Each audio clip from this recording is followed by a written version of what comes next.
l'histoire complète de Satan, comme vous ne l'avez jamais vu auparavant. Explication biblique. Au début, Satan, avant sa chute, était un être glorieux connu sous le nom de porteur de lumière.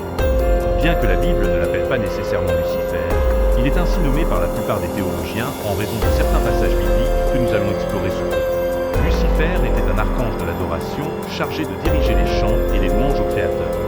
Il marchait sur des pierres de feu et sa présence irradiait la gloire de Dieu. Imaginez un être si magnifique que de nombreux théologiens croient qu'il avait des instruments de musique intégrés en lui et qu'en marchant ces instruments jouaient des mélodies célestes, élevant l'adoration à un niveau indescriptible. Explorons les hauteurs de Lucifer dans la gloire céleste et les profondeurs de Satan dans la chute la plus tragique de l'univers pour comprendre pleinement la grandeur de Lucifer. Il est essentiel d'un peu plus la structure du royaume céleste au ciel. Il y a différentes hiérarchies chacune avec ses légions d'anges sous commandement. Michel, archange guerrier, dirige les armées célestes dans les batailles spirituelles. Gabriel, l'ange messager, délivre les messages divins aux hommes. Et Lucifer, comme nous l'avons mentionné, selon la majorité des érudits de la Bible, dirige l'adoration, guidant les anges de louange dans leur chant glorieux. La Bible nous donne une vision claire de la position exaltée de Lucifer avant sa chute dans Ésaïe 14 à partir du verset 12. Nous lisons. Comment es-tu tombé du ciel, étoile du matin, fils de l'aurore? Comment es-tu abattu à terre, toi qui soulevais les nations? Dis en ton cœur, je monterai au ciel au-dessus des étoiles de Dieu, j'élèverai mon trône, je serai semblable au Très-Haut. Cependant tu seras précipité dans le séjour des morts, dans les profondeurs de la fosse.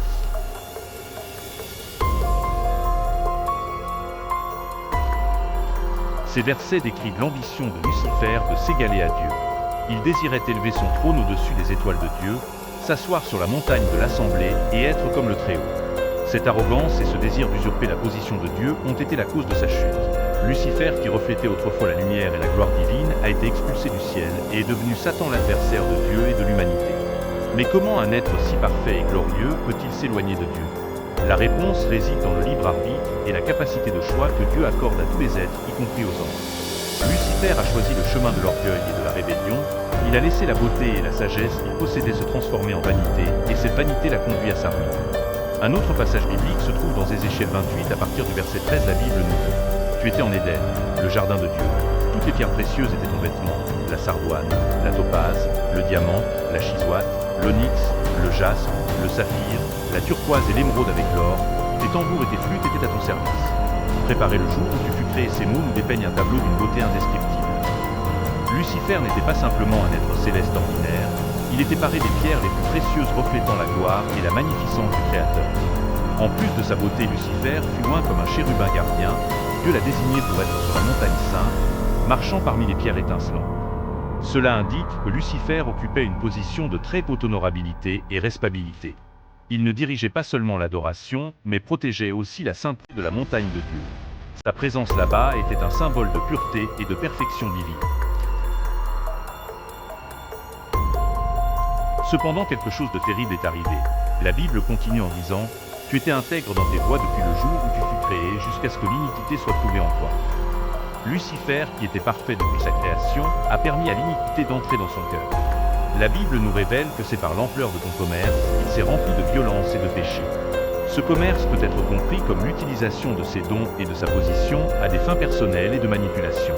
Au lieu de servir Dieu avec humilité et gratitude, la conséquence de ce péché fut sévère et inévitable. Dieu dit: Je t'ai précipité de la montagne de Dieu et je t'ai fait disparaître chérubin protecteur du milieu des pierres étincelantes. La chute de Lucifer fut une chute du plus haut état de gloire au plus profond état de disgrâce. Il fut expulsé de la montagne sainte et perdit sa position exaltée, devenant un adversaire de Dieu et de toute la création. La raison principale de sa chute était ici. Ton cœur s'est enorgueilli à cause de ta beauté et tu as corrompu ta sagesse par ta splendeur. L'orgueil et la vanité furent les éléments corrosifs qui menèrent Lucifer à mépriser l'autorité divine et à chercher sa propre gloire. Cet orgueil a corrompu sa sagesse et déformé sa vision, le conduisant à un chemin de destruction. Dieu, dans sa justice, ne pouvait laisser ce péché impuni. Je te précipiterai sur la terre, je te réduirai en cendres sur la terre sous les yeux de tous ceux qui te regardent. Par la multitude de tes iniquités et par l'injustice de ton commerce, tu as profané tes sanctuaires. C'est pourquoi j'ai fait sortir du milieu de toi un feu qui t'a dévoré. La punition de Lucifer fut publique et définitive. Un témoignage pour toutes les créatures de ce qui arrive lorsqu'on défie la sainteté et l'autorité de Dieu. Lucifer n'était pas simplement un ange ordinaire. Il avait une relation spéciale avec Dieu le Père.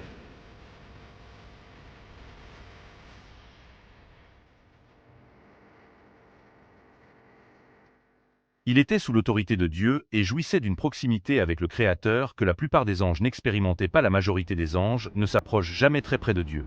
Ils révèrent la sainteté et la majesté du Seigneur à tel point qu'ils couvrent leur visage et clament sans cesse « Saint, Saint, Saint ».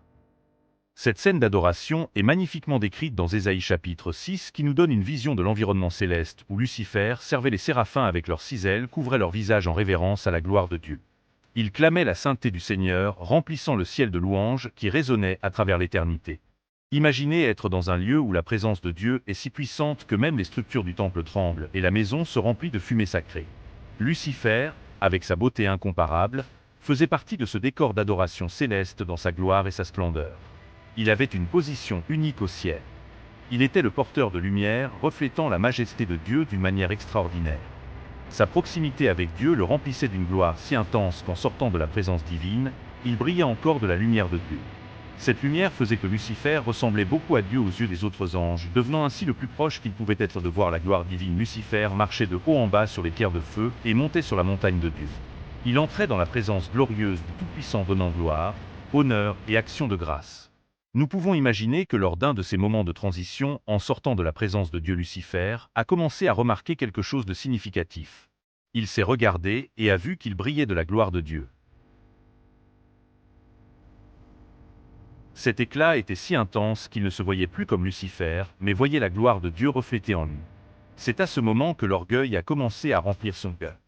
Lucifer a commencé à penser qu'il était égal à Dieu, qu'il n'avait plus besoin de se prosterner devant le Créateur. Il ne voulait plus seulement refléter la lumière de Dieu, il voulait être Dieu. Ce désir ardent de prendre la place de Dieu fut le début de sa chute avec cette nouvelle conviction. Lucifer est sorti pour tromper les anges qui étaient sous son commandement. Il a utilisé son influence et l'éclat de la gloire divine qu'il reflétait pour persuader un tiers des anges de se joindre à lui dans sa rébellion. Ces anges, voyant Lucifer si proche de la gloire de Dieu, furent trompés et décidèrent de le suivre, et ainsi commença une guerre dans le ciel. Michel et ses anges fidèles ont combattu contre Lucifer et ses anges rebelles. La bataille fut féroce et intense, une véritable scène de guerre céleste. Le conflit dura ce qui semblait être des Scythes, les deux armées angéliques s'affrontant sans cesse. Cependant la victoire était assurée du côté de la justice, le Seigneur des armées, dans son autorité suprême, intervint dans la bataille.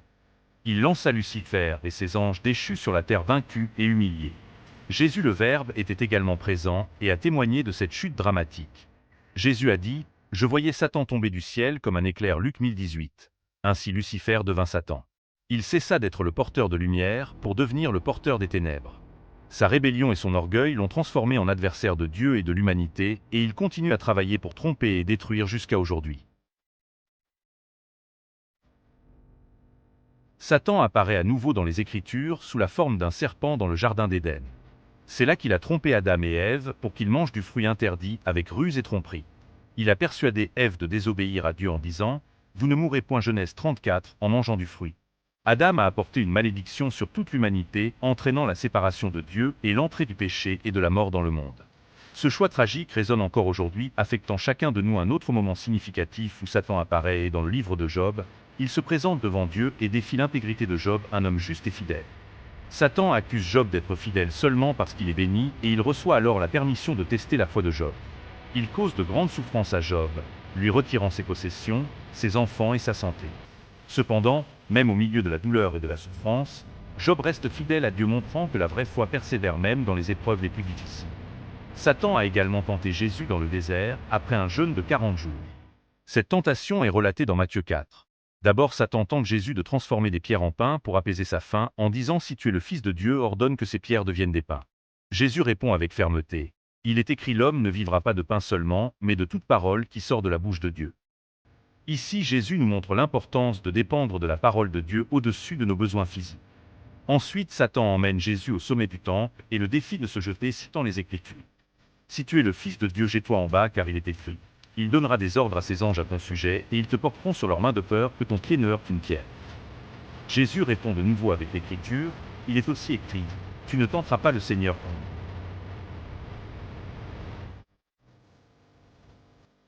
Jésus nous enseigne que nous ne devons pas tester Dieu, mais faire confiance à sa protection et à ses soins.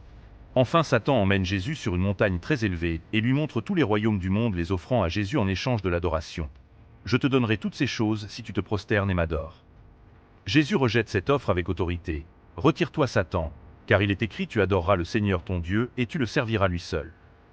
Ici, Jésus réaffirme que l'adoration appartient uniquement à Dieu et qu'aucun pouvoir ou richesse terrestre ne peut remplacer notre engagement envers le Créateur. Le livre de l'Apocalypse nous révèle que Satan sera emprisonné pour 1000 ans dans l'Apocalypse chapitre 20, nous lisons. Puis je vis un ange descendre du ciel ayant la clé de l'abîme et une grande chaîne dans sa main. Il saisit le dragon, le serpent ancien qui est le diable et Satan, et le lia pour 1000 ans.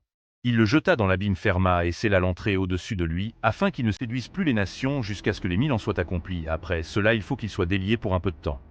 Cet emprisonnement de Satan représente une ère de paix et de justice sur la terre, où il ne pourra plus tromper les nations pendant ces 1000 ans.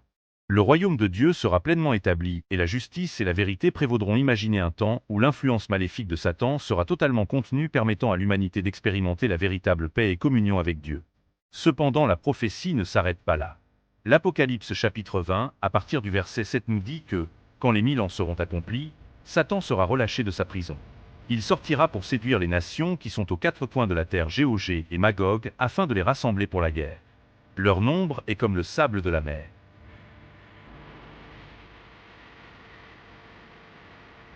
Elles montèrent sur la surface de la terre et elles investirent le camp des saints et la ville bien-aimée. Mais un feu descendit du ciel et les dévora, et le diable qui les séduisait fut jeté dans les temps de feu et de soufre, où sont la bête et le faux prophète, et ils seront tourmentés jour et nuit au siècle des siècles.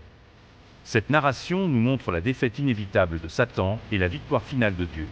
Elle nous assure que malgré les difficultés et les luttes que nous affrontons dans ce monde, le mal sera finalement vaincu et la justice de Dieu prévaudra. L'histoire de Lucifer devenu Satan commence avec le premier péché, l'orgueil. Cet orgueil a conduit à sa chute et la Bible nous avertit à plusieurs reprises des dangers de l'orgueil. Proverbe 1618 nous rappelle que l'orgueil précède la ruine et l'esprit atteint précède la chute, et notre Sauveur Jésus-Christ nous a enseigné: quiconque s'élève sera abaissé et quiconque s'abaisse sera élevé. Luc 141. Nous devons toujours veiller à ne pas laisser notre ego et notre orgueil nous éloigner de Dieu. L'humilité est la clé d'une vie de foi et d'obéissance. Lorsque nous nous humilions devant Dieu, reconnaissant notre totale dépendance à lui, nous sommes exaltés et bénis. J'espère que cette réflexion vous a apporté une nouvelle compréhension du destin final de Satan et des leçons spirituelles que nous pouvons tirer de cette prophétie. Continuez à suivre nos vidéos pour plus d'enseignements édifiants de la parole de Dieu. À la prochaine, et que Dieu bénisse chacun de vous.